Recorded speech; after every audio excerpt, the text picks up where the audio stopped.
नमस्ते स्टूडेंट्स। चलो आज ऑर्गेनिक केमिस्ट्री का एक बड़ा ही इंटरेस्टिंग टॉपिक देखते हैं। ये ना एग्जाम्स के लिए तो इम्पॉर्टेंट है ही, पर इसको समझने में भी बड़ा मजा आएगा। अच्छा, आपने कभी सोचा है, इमेजिन करो आप लैब में हो और आप एक टेस्ट ट्यूब में एक अल्कोहल लेते हो, फिर उसमें वो ब्राइट सा ऑरेंज ऑरेंज सा लिक्विड जैसे क्रोमिक एसिड डालते हो, और जैसे ही वो गिरता है, पुफ, पूरा सोल्यूशन एकदम से ग्रीन हो जाता है ना कमाल की चीज। आखिर ऐसा होता क्यों है? ये जो कलर चेंज है ना, ये केमिस्ट्री का एक सिग्नल है। ये हमें बता रहा है कि हे, यहाँ एक रिएक्शन हुआ है और इस रिएक्शन से एक बिल्कुल नया सब्सटेंस बन गया है। क्या बना? या तो एक एल्डिहाइड या फिर एक कीटोन। तो चलिए इसी कलरफुल केमिकल रिएक्शन के पीछे की साइंस को समझते हैं। आज का हमारा टॉपिक है understanding the preparation of aldehydes and ketones. Okay, so सबसे पहले इसका कोर आइडिया क्या है? देखो, अगर इस पूरे टॉपिक को एक लाइन में समझना हो ना, तो वो है कंट्रोल्ड ऑक्सीडेशन। बस ये दो वर्ड्स, अगर आपने इनका मतलब अच्छे से पकड़ लिया, समझो आधा चैप्टर तो यही खत्म हो गया। तो ये ऑक्सीडेशन है क्या? इसको ऐसे सोचो कि हम एक अल्कोहल मॉलिक्यूल से बहुत केयरफुली उसके इलेक्ट्रॉन स्ट्रिप कर रहे हैं, जैसे कोई चीज छील रहे हों। ये प्रोसेस बड़ा ही नापातुला होता है, बिल्कुल कंट्रोल्ड। और जैसे ही वो इलेक्ट्रॉन्स हटाए जाते हैं, अल्कोहल मॉलिक्यूल की पूरी पहचान ही बदल जाती है और वो एक नए कंपाउंड में ट्रांसफॉर्म हो जाता है। तो ये प्रोसेस होता कैसे है? बहुत सिंपल स्टेप्स हैं। स्टेप 1, हम एक प्राइमरी या सेकेंडरी अल्कोहल से स्टार्ट करते हैं। स्टेप 2, उसमें एक स्पेशल ऑक्सीडाइजिंग एजेंट ऐड करते हैं। अब ये एजेंट क्या करता है? ये आकर सिंपली एक कार्बन हाइड्रोजन बॉन्ड को तोड़ देता है और उसकी जगह एक कार्बन ऑक्सीजन बॉन्ड यानी C डबल बॉन्ड O बना देता है। और बस, हमें हमारा फाइनल प्रोडक्ट मिल जाता है, एक एल्डिहाइड या फिर एक कीटोन। लेकिन यहाँ एक बहुत इंपॉर्टेंट बात है, ये रिएक्शन हर अल्कोहल के साथ नहीं हो सकती। सिर्फ प्राइमरी और सेकेंडरी अल्कोहल्स ही इस तरह से ऑक्सीडाइज हो सकते हैं। अब आप पूछोगे ऐसा क्यों? क्योंकि उनके पास उस कार्बन पर जो OH ग्रुप से जुड़ा है, कम से कम एक हाइड्रोजन एटम होता है जिसे हम निकाल सकते हैं, जबकि टर्शरी अल्कोहल्स के पास उस स्पेसिफिक कार्बन पर कोई हाइड्रोजन होता ही नहीं है। सो सिंपल रूल है, no hydrogen to remove, no reaction. That's it. ये पॉइंट प्लीज दिमाग में बिठा लो। बहुत कॉमन मिस्टेक है जो स्टूडेंट्स करते हैं। वो सोचते हैं कि टर्शरी अल्कोहल्स भी कीटोन्स बना देंगे, लेकिन याद रखो, उनके पास वो रिमूवेबल हाइड्रोजन एटम ही नहीं है, तो ये ऑक्सीडेशन पॉसिबल ही नहीं है। ओके, तो अब इस रिएक्शन को थोड़ा और गहराई से समझते हैं। ये कंट्रोल वाली बात क्या है? इसको समझने के लिए एक सिंपल सी एनालॉजी लेते हैं। ओके, सो ये सोचिए कि ऑक्सीडेशन का प्रोसेस एक फ्रूट की प्रोटेक्टिव लेयर्स को हटाने जैसा है। तो देखो, हमारा अल्कोहल मॉलिक्यूल फ्रूट जैसा है।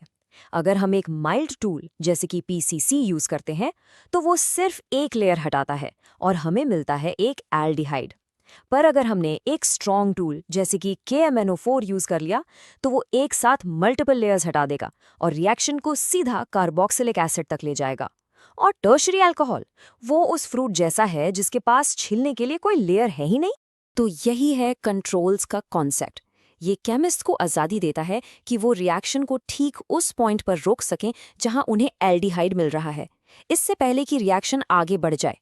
चलिए अब इस पूरे प्रोसेस को अपने दिमाग में विजुअलाइज करते हैं, एक लैब एक्सपेरिमेंट की तरह। सो पिक्चर दिस, आपके सामने 3 लैब बॉटल्स रखी हैं। हर बॉटल में एक अलग टाइप का अल्कोहल है और अब आप तीनों में एक mild orange coloured oxidising agent डाल रहे हैं। तो बॉटल 1 में है एक प्राइमरी अल्कोहल, बॉटल 2 में है एक सेकेंडरी अल्कोहल और बॉटल 3 में है एक टर्शरी अल्कोहल। तो सबसे पहले बॉटल 1 की बारी। जैसे ही आपने ऑरेंज सोल्यूशन डाला, वो तुरंत ग्रीन हो गया। इसका मतलब क्या है? N aldehyde is formed, reaction हो गई। ओके, अब बॉटल 2, यहाँ भी सेम चीज हुई, ऑरेंज सोल्यूशन ग्रीन हो गया, मतलब एक कीटोन बन गया है, रिएक्शन सक्सेसफुल अगेन। पर बॉटल 3 में क्या हुआ? यहाँ ऑरेंज कलर वैसा का वैसा ही रहा, कुछ नहीं बदला, नो रिएक्शन। क्यों? क्योंकि जैसा हमने अभी सीखा, टर्शरी अल्कोहल ऑक्सीडाइज नहीं हो सकता। तो ठीक है, लैब में ये सब हो गया, पर रियल वर्ल्ड में इसकी क्या इंपॉर्टेंस है? ये कंट्रोल इतना मैटर क्यों करता है? देखिए, इसका सबसे बड़ा एग्जाम्पल है फार्मास्यूटिकल्स में। ड्रग सिंथेसिस में अक्सर एक स्पेसिफिक एल्डिहाइड बनाने की जरूरत पड़ती है। अगर रिएक्शन कंट्रोल से बाहर चली गई और ओवर ऑक्सीडेशन हो गई, तो पूरा का पूरा बैच खराब हो जाएगा। इसका मतलब लाखों का नुकसान और टाइम की बर्बादी। इसलिए वहां ये कंट्रोल एब्सोल्युटली क्रूशियल है। तो फिर से बताओ, टर्शरी अल्कोहल्स ऑक्सीडेशन को लेकर इतने रेजिस्टेंट क्यों हैं? द आंसर इज उनके स्ट्रक्चर में।